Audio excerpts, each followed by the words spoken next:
പിതാവിൻ്റെയും പുത്രൻ്റെയും പരിശുദ്ധാത്മാവിൻ്റെയും നാമത്തിൽ ആമേൻ. ജൂലൈ 26 ശനിയാഴ്ച. അമ്മേ പരിശുദ്ധമ്മേ, അമ്മേ പരിശുദ്ധമേ, ദൈവമാതാവേ, ദൈവമാതാവേ, കൃപാസനത്തിലൂടെ ഞങ്ങൾക്കും ഞങ്ങളുടെ ദേശത്തിനും അമ്മ മധ്യസ്ഥം തേടി തന്ന എല്ലാ അനുഗ്രഹങ്ങൾക്കും കൃപകൾക്കും ഞങ്ങളിപ്പോൾ ഹൃദയം നിറഞ്ഞ നന്ദി പറയുന്നു. അമ്മേ പരിശുദ്ധമ്മേ, അമ്മേ പരിശുദ്ധമേ, ദൈവമാതാവേ, 2004 ഡിസംബർ 7 ഉച്ചകഴിഞ്ഞ് 2:30 കൃപാസനത്തിൽ സംഭവിച്ച അമ്മയുടെ പ്രത്യക്ഷപ്പെടലിനെ കുറിച്ച് തിരുസഭയ്ക്ക് സമർപ്പിച്ചിരിക്കുന്ന പഠനരേഖകളുടെ മേൽ സഭാത്മകമായ പഠനം ആരംഭിക്കുവാൻ ഞങ്ങൾ പ്രാർത്ഥിക്കുന്നു. അമ്മേ പരിശുദ്ധമേ, ഭൂസ്വർലോകങ്ങളുടെ രാജ്ഞിയായ അങ്ങയ്ക്ക് ഭൗമ സംരക്ഷണത്തിനായി പ്രപഞ്ചപ്രകൃതിയെ തന്നെ തിരുസഭ പ്രതിഷ്ഠിക്കുവാൻ ഈ പ്രത്യക്ഷീകരണ വഴി ഇടയാക്കണമേ. പരിശുദ്ധമ്മേ, ജപമാല മാതാവേ, സകല കൃപാസനം പ്രാർത്ഥനകളോടും ചേർത്ത് ഞങ്ങളിപ്പോൾ പ്രാർത്ഥിക്കുന്ന ഈ കുടുംബത്തിന്റെ പ്രത്യേക നിയോഗം.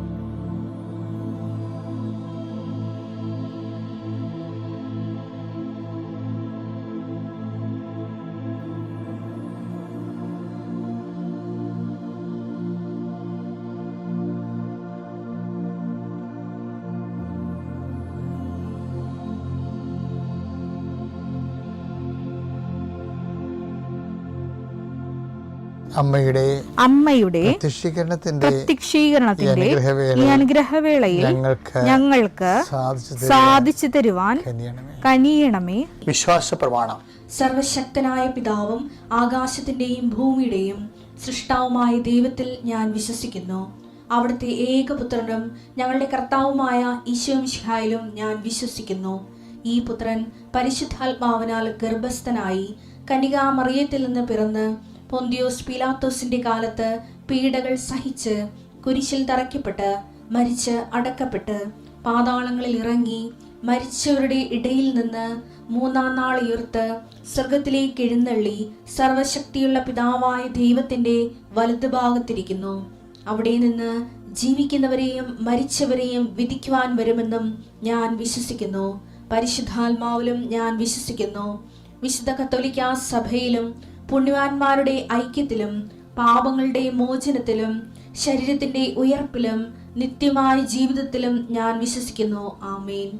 സുഖസ്ഥനായ ഞങ്ങളുടെ പിതാവേ, അങ്ങയുടെ നാമം പൂജിതമാകണമേ. അങ്ങയുടെ രാജ്യം വരണമേ.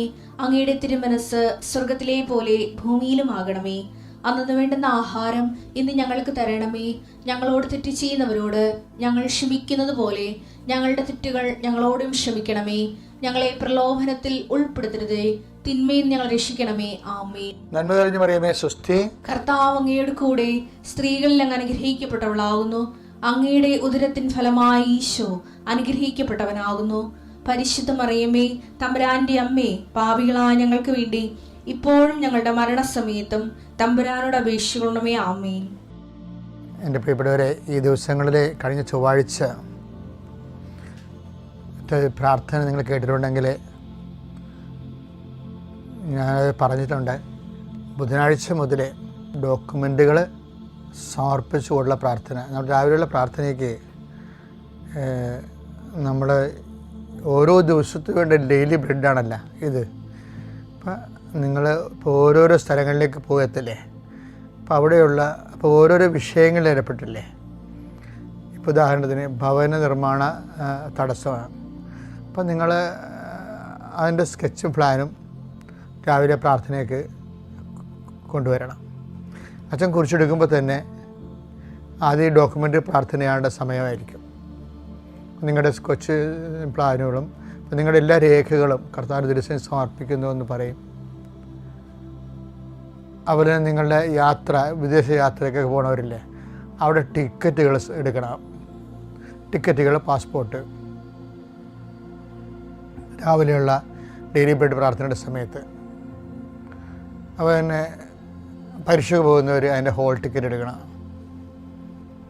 ആശുപത്രിയിൽ പോകുന്നവർ അതിൻ്റെ ആശുപത്രിയുടെ ബുക്കില്ലേ, ആശുപത്രിയുടെ നിങ്ങളുടെ ഡയഗ്നോസിൻ്റെ പേപ്പറും മരുന്ന് എഴുതി പ്രിസ്ക്രിപ്ഷൻ പേപ്പർ ആവശ്യങ്ങൾ രാവിലെ എടുക്കണം.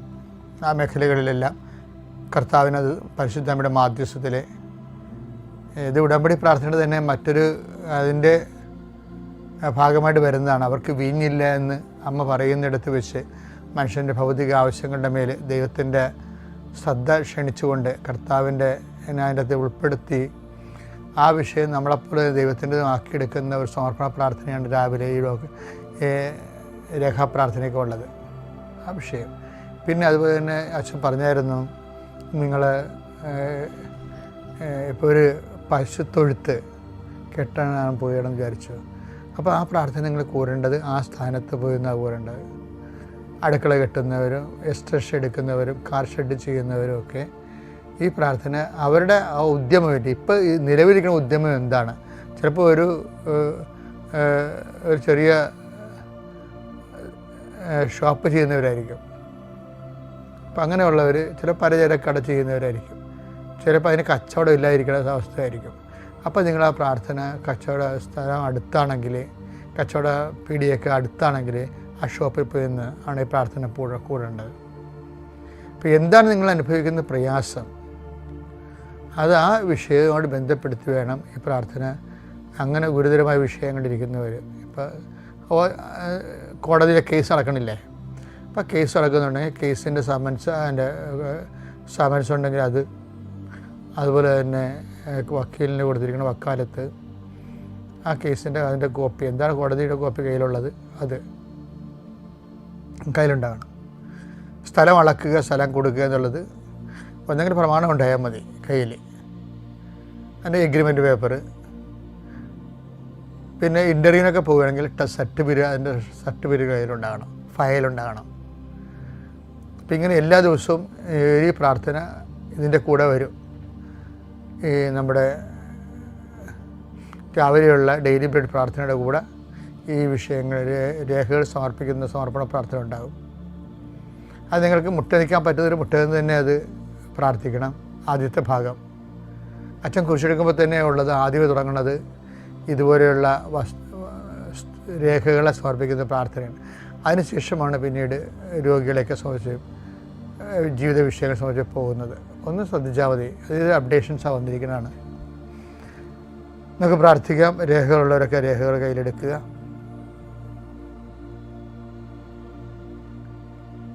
കർത്താവ് നിൻ്റെ ഉന്നതമായ നാമത്തിന് സ്തോത്രം ചെയ്യുന്നു.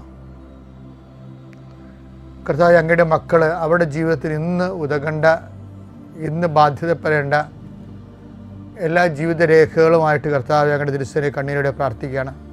കർത്താവ്, പരീക്ഷയ്ക്ക് പോകുന്നവരെ, റിസൾട്ട് നോക്കാൻ പോകുന്നവർ, ഇൻ്റർവ്യൂവിന് പോകുന്നവർ, വിദ്യാർത്ഥികൾ എന്തെല്ലാം കാര്യങ്ങൾക്ക് പോകുന്നുവോ അവരുടെ രേഖകളെല്ലാം ഇപ്പോൾ ഞങ്ങളെ സമർപ്പിച്ച് പ്രാർത്ഥിക്കുന്നു. ഈശോയെ, ഈ രേഖകളുടെ മേലെല്ലാം നിൻ്റെ തിരുമുറുവാർന്ന് വലതുകരം വെക്കണമെന്ന് പ്രാർത്ഥിക്കുന്നു.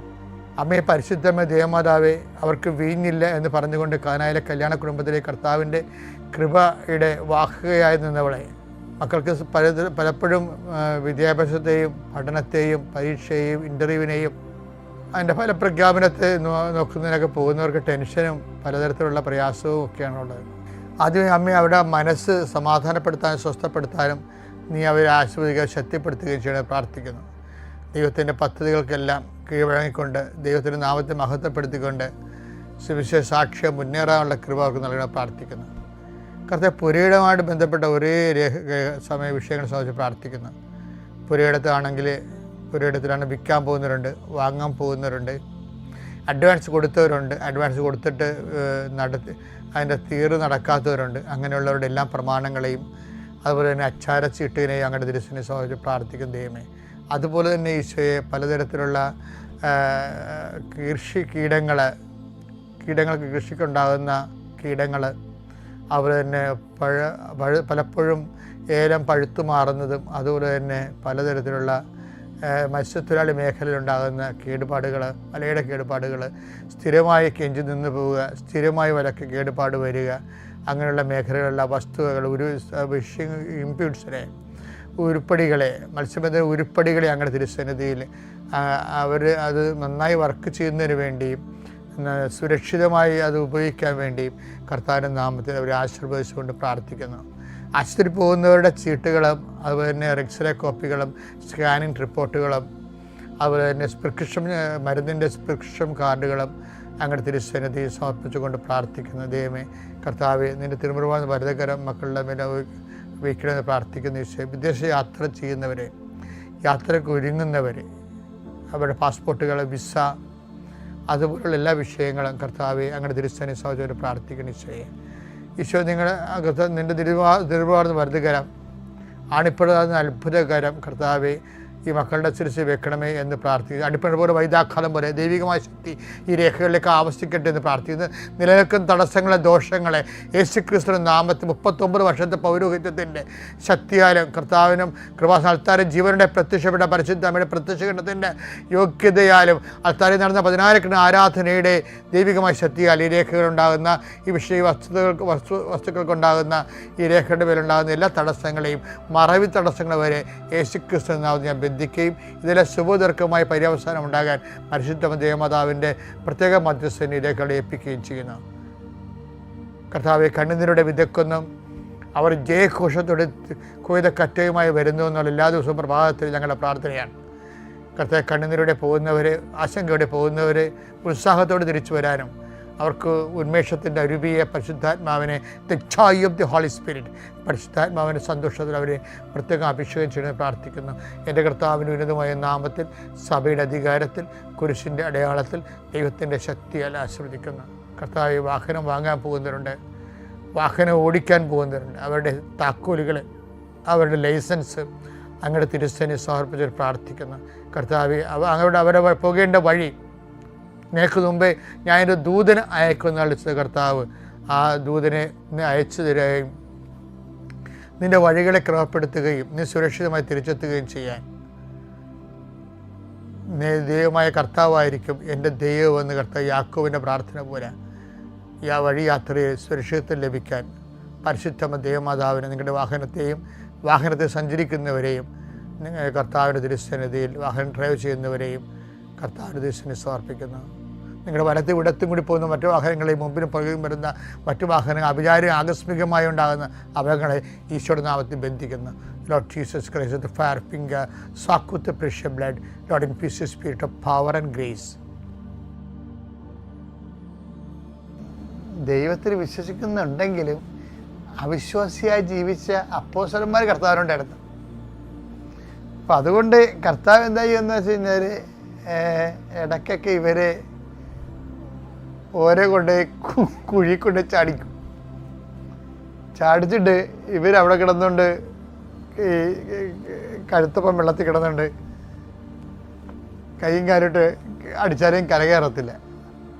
അപ്പോൾ ഒരു ദിവസം അങ്ങനെ കർത്താവിനോട് ചോദിച്ചേ, താബോർ മലയിൽ നിന്ന് ഇറങ്ങിയപ്പോൾ ഒരു എപ്പിലെപ്സി വന്ന ഒരു മകൻ വന്നില്ലേ,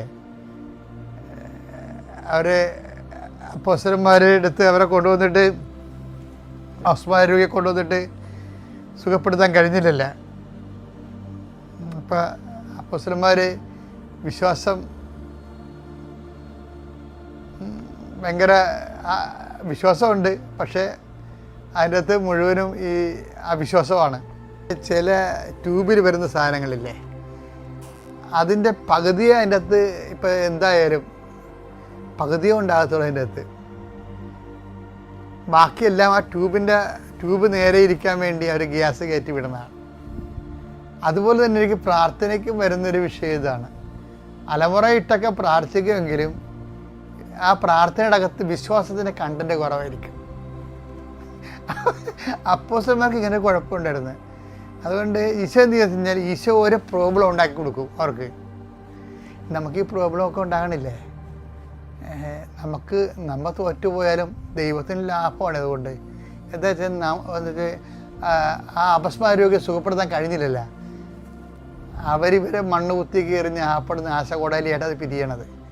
അപ്പോൾ ഇവർ അമ്മ അടപ്പ് തീർച്ചയായിരുന്നു അപ്പോസ്തലന്മാർ. പിന്നെ ഈശോ പറഞ്ഞ് അവരെ എൻ്റെ അടുത്ത് കൊണ്ടുവരുമെന്ന് പറഞ്ഞ് കർത്താവിൻ്റെ അടുത്ത് വന്ന് അവനെ സുഖപ്പെടുത്തി. വീട്ടിലിരുന്നപ്പോൾ അവർ ചോദിച്ചേ, അവർക്കിങ്ങനെ ചോദിച്ചു ഓങ്ങി നിൽക്കിയിരുന്നു, എന്തുകൊണ്ടാണ് ഞങ്ങൾക്കവരെ അവനെ സുഖപ്പെടുത്താൻ കഴിയാതിരുന്നത്? മത്തായി 17:19-20. അനന്തരം ശിഷ്യന്മാർ തനിച്ച് യേശുവിനെ സമീപിച്ച് ചോദിച്ചു, എന്തുകൊണ്ടെന്ന് അതിനെ ബഹിഷ്കരിക്കാൻ ഞങ്ങൾക്ക് കഴിയാതെ പോയത്. യേശു പറഞ്ഞു, നിങ്ങളുടെ അല്പവിശ്വാസം കൊണ്ട് തന്നെ. അത് ഇവർക്ക് അപ്പോസ്തലന്മാരാണെങ്കിലും ബേസിക്കായിട്ട് അല്പവിശ്വാസികളാണ് ഈ കക്ഷികൾ.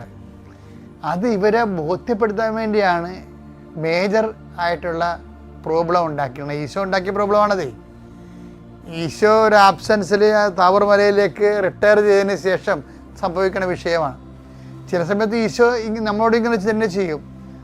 ഒരാഴ്ചയ്ക്ക് കർത്താവിനെ കുറിച്ച് നമുക്കൊരു ഐഡിയയും കിട്ടത്തില്ല. അയ്യോ ദൈവം നമ്മൾ കൈവിട്ട, പ്രാർത്ഥിക്കാൻ തോന്നണില്ല എന്നൊക്കെ പറയും. നിങ്ങൾ ഓർത്തേക്കണം കേട്ടാ. അതായത് അയ്യോ ദൈവം എന്നെ കൈവിട്ട, പ്രാർത്ഥിക്കാൻ തോന്നണില്ല എന്നൊക്കെ നമുക്ക് പറഞ്ഞു കഴിഞ്ഞാൽ ഡ്രൈനെസ് തോന്നിയ ആ ദിവസങ്ങളിൽ വല്ലാത്ത ഒരു പരാജയം നമുക്ക് സംഭവിക്കും. അത് നമ്മൾ വളരെ ശ്രദ്ധിച്ചിരിക്കണം. നമുക്ക് ആധ്യാത്മികമായ ഒരു വരൾച്ച തോന്നി, പ്രാർത്ഥിക്കാൻ തോന്നണില്ല. ചില സമയത്ത് ചിലക്ക് ദൈവം ഉണ്ടോ എന്ന് പോലും തോന്നും. അത് ആ ഒരു ആബ്സെൻസ് പീരീഡ്, റിട്ടയറിങ് ടൈമാണത്. ഈശോ ഉണ്ട്, പക്ഷെ താബോർ മലയിലേക്ക് പോയിരിക്കുക. അപ്പോഴാണ് ഈ അപസ്മാരൂപയ്ക്ക് വരണതല്ലേ, മനഃപൂർവ്വം ഈശോ കൊണ്ടുവരുന്നതാണത്. അപ്പോസ്തലന്മാർക്ക് പണി കൊടുക്കാൻ വേണ്ടി കൊണ്ടുവരുന്നതാണ്. എന്താ കാര്യം? ഇവന്മാർ വലിയ മസ്ലി പിടിച്ച് ഞങ്ങൾ വിശ്വാസികളാണെന്ന് പറഞ്ഞാൽ നടക്കണത്. പക്ഷെ അവരെ ബോധ്യപ്പെടുത്തണം, നിങ്ങൾ വിശ്വാസം വളർന്നിട്ടില്ല. അതുകൊണ്ട് മേജറായിട്ടുള്ള പ്രോബ്ലം കൊണ്ടുവരും. മേജർ പ്രോബ്ലം കൊണ്ടുവരുന്നത് ആരാണ്? ഈ താബോർ മലയിൽ രൂപാന്തരപ്പെട്ടിരുന്ന സമയത്ത് തന്നെയാണ് ഇവിടെ രൂപാന്തരീകരണം സംഭവിക്കുന്നത്. ഇവർക്ക് രൂപാന്തരീകരണം ഉണ്ടാക്കാൻ വേണ്ടിയാണ് ഇവർക്ക് അവരെ കൊണ്ടുപോയില്ലായിരുന്നു അങ്ങോട്ട്. പത്രോസും യോഹന്നാനും യാക്കോബും 3 പേരെ കൊണ്ടുപോയില്ലേ? അപ്പോൾ ഈ അണ്ണന്മാർ പറയും താഴെ നിൽക്കണ 9 പേരുണ്ടല്ലോ, അവന്മാർ അപ്പോൾ തന്നെ അസൂയം പരദൂഷണമൊക്കെ ആവുമല്ല പരിപാടി. ഈ അസൂയയുടെയും പരദൂഷണത്തിൻ്റെ ഇടയ്ക്ക് എന്തുകൊണ്ടാണ് അവന്മാരെ കൊണ്ടുപോയത്? ഇവരെല്ലാം ഒരുമിച്ച് കയറി വന്ന പാർട്ടിയാണല്ലേ 12 പേരും കൂടി. എന്നിട്ട് ഈശോ പറഞ്ഞു നിങ്ങളോട് നിൽക്കാൻ പറഞ്ഞില്ലേ? നിൽക്കോ അവരും കയറി പോയ ഓട്ടോമാറ്റിക് പ്രോസസ്സാണല്ലോ ഈശോ തടുത്ത് കളഞ്ഞത്. ഒരു സ്പോണ്ടേനിയസ് ആൻഡ് ഓട്ടോമാറ്റിക് പ്രോസസ്സല്ലേ. ഇവർ വന്ന് വഴിയിലൂടെ വന്ന് താബോറിലോട്ട് കയറി പോകുന്നു, മലയിലോട്ട് കയറി പോകുന്നു. പിന്നെ എന്തുകൊണ്ടാണ് ഈ 9 പേര് പുറത്തായത്? മനഃപൂർവ്വം പുറത്ത് നിർത്തിയതാണ്. പുറത്ത് നിർത്തിയതല്ലേ പ്രശ്നമേ. പേരൊരു സാധ്യത വലിച്ചോണ്ട് പോകുന്നു അവിടെ. എന്നിട്ട് ഇവരുമായിട്ട് ഗുസ്തിയാണ് നടത്തി. ഇവര് പരാജയപ്പെട്ട് ആ പിശാച് ബാധനെ അപസ്മാരോഗ്യ ഇവരെ മണ്ണ് കുത്തി കഴിഞ്ഞ് നാറ്റിച്ച് ആ പിശാച് ബാധൻ്റെ അപ്പൻ ഈശോ വന്നപ്പോൾ ഈശോ പറയുമ്പോൾ അയാളുടെ ക്ഷമ കെട്ടുപോയി. അയാൾ പറഞ്ഞ് നിങ്ങൾക്കതിന് ചെയ്യാൻ പറഞ്ഞു. ഇവന്മാരെ കൊണ്ട് ഞാൻ മടുത്ത്, അങ്ങേക്ക് വലുതും ചെയ്യാൻ പറഞ്ഞ്. വിശ്വാസത്തിൻ്റെ പരാജയം അയാളുടെ കൺതുമ്പി കണ്ടു കഴിഞ്ഞു. ഇവരെ വെറുതെ ചുമ്മാ കച്ചക്കെട്ടി എടുത്ത് ക്രിസ്തുവിൻ്റെ ആൾക്കാരാണ് നമ്മൾ നടക്കണമെന്നല്ലാതെ ഒരു കഥയുമില്ല എന്നുള്ളത് അയാളുടെ ജീവിതാനുഭവമുള്ള ജീവിതപ്രയാസങ്ങൾ വിട്ട് വിഷമിക്കണവൻ ഈ അപ്പോസ്തലന്മാരെ കണ്ടപ്പോൾ അവന് ഒരു പരാജയബോധം തോന്നി. അവസാനം ദൈവത്തോട് പോകാൻ പറഞ്ഞു, ഇനി ദൈവത്തിന് വല്ലതും ചെയ്യാൻ പറഞ്ഞു.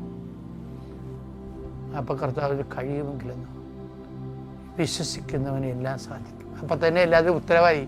മർക്കോസ് 9:22-23. എന്തെങ്കിലും ചെയ്യാൻ നിനക്ക് കഴിയുമെങ്കിൽ. ആ പിശാചുബാധന്റെ അപസ്മാരോഗിയുടെ അപ്പൻ ചോദിക്കണതാണേ, എന്തെങ്കിലും ചെയ്യാൻ നിനക്ക് കഴിയുമെങ്കിൽ കർത്താവിനോട് ഞങ്ങളുടെ മേൽ കരുണ തോന്നി ഞങ്ങളെ സഹായിക്കണമേ. യേശു പറഞ്ഞു കഴിയുമെങ്കിലെന്നോ. വിശ്വസിക്കുന്നവന് എല്ലാ കാര്യങ്ങളും സാധിക്കും. ഇത് വിശ്വാസത്തിനൊരു പാഠമാണ്. മേജർ ആയിട്ടുള്ള പ്രോബ്ലംസ് ഉണ്ടാകുമ്പോൾ വിശ്വാസ വളർച്ചയ്ക്ക് വേണ്ടിയുള്ള ദൈവത്തിൻ്റെ ഫോർമേഷനാണ് അത് നടക്കുന്നത്, ഫെയ്ത്ത് ഫോർമേഷനാണ്. അപ്പോസ്തലന്മാർക്ക് അപ്പം തന്നെ ഇത്തിരി ഡിസേൺ പവർ ഉള്ളവർക്ക് മനസ്സിലാകും രണ്ടുത്തരം കിട്ടുവാനും. എന്താണ്, എന്തുകൊണ്ട് ഇവന്മാരുടെ പ്രശ്നം എന്തുകൊണ്ടാണ് ഞങ്ങളെ താബോറിലോട്ട് കൊണ്ടുപോകാതിരുന്നത്? അതായത് 12 ശിഷ്യന്മാരിലെ താബോറിലേക്ക് കൊണ്ടുപോയ 3 പേര്.